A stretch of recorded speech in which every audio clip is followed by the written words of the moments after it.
35-year-old man is being charged with murder after the body of Perth mum Erica Hay was found in a house fire on Friday. The mum of four is the 27th woman to be killed allegedly at the hands of a man this year.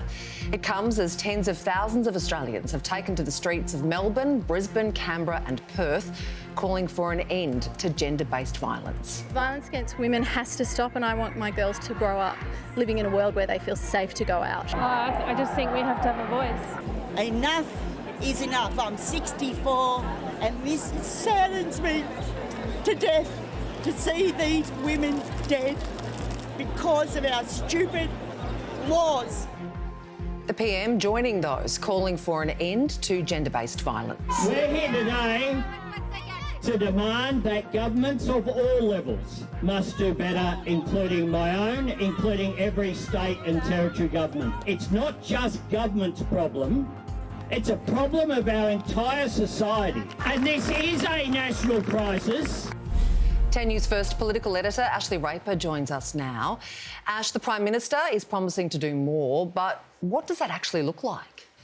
Sarah, at this stage, it is unclear what that will look like. I think the Prime Minister is very keen at this point to look like he is doing something. So on Wednesday, he'll convene a special National Cabinet meeting. So that's bringing together the state premiers, the chief ministers from the territory to sit round the table and work out a national response to that.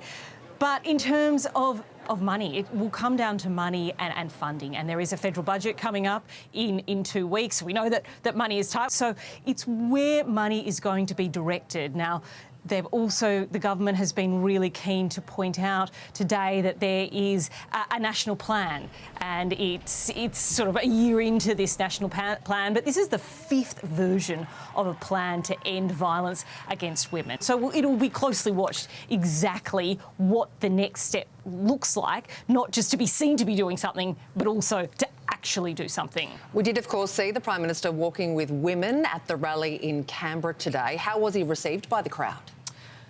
His reception was mixed. It wasn't without incident. He was there, he walked. He didn't make a big deal of his presence at first. He was just one of the many on the lawn outside Parliament, and he marched there. Then there was a bit of heckling through some speeches, and then there was a bit of confusion over whether he'd speak or not. The Prime Minister did end up taking the microphone, but one of the organisers, who was a victim survivor, the Prime Minister said, you know, they asked to talk, they said they weren't, and that was okay, they respect that. Then one of the organisers said, well, that was a lie. So that did play out. It was quite uncomfortable, but look, these are very emotional times with these rallies. But the anger is so palpable that while it's such a difficult problem to solve, if the government is not seen to do enough, that anger will be quickly turned on them because people have just had it.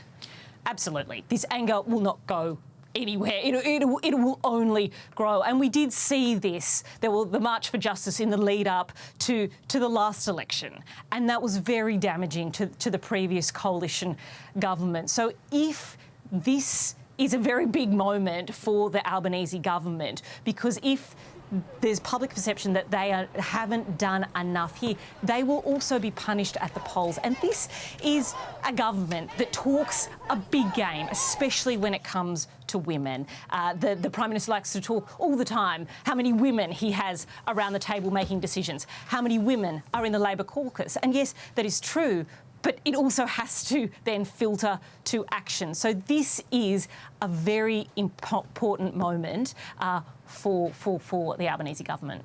Ashleigh, appreciate your time. Thank you. Thank you.